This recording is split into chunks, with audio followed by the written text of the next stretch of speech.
Buenas noches. Nos encontramos en el barrio de la Tajalera del Da, barrio problemático de toda España. Estamos presentando estas son las noticias. A continuación vamos a tocar a una casa muy problemática.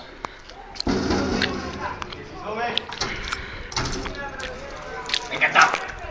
Bueno, si nos seguís podemos observar que por aquí no se puede pasar casi. Las paredes se pueden observar que están en muy mal condiciones. Se observan que hay humedad por las paredes. Esta luz supongo que no va como el resto de la casa. Podemos seguir subiendo. Me cago en, acaba de caerse un enchufe del suelo.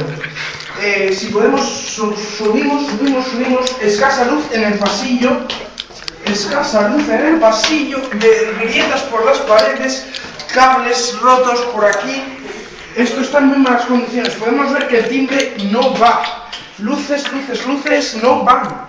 Bien, a continuación podemos pasar a la zona del aseo, el cual la puerta está rota. La bañera está inundada, no se podría ducharse aquí. Manivelas por aquí. El aseo no va. El agua parece estar muy mal condiciones. Si nos podéis seguir la cámara, podemos observar que esto está lleno de persianas rotas porque faltan, allí también faltan, y podemos observar que la gente que vive aquí no está en muy buenas condiciones. A continuación, preguntaré a uno de esta casa, a un inquilino de esta casa, para ver en qué condiciones ha vivido durante su vida. Por favor, puede levantarse usted. ¿Desde cuánto tiempo lleva viviendo usted en esta casa? Como mínimo 17 años. Llevo toda la vida aquí.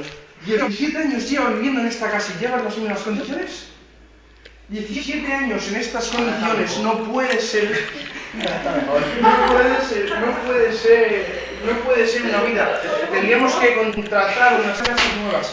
Bueno, pues hasta el día de hoy, les presento España Directo ya para finalizar, que muchas personas como él, este señor, viven en muy malas condiciones. Buenas noches, os saludo desde España Directo.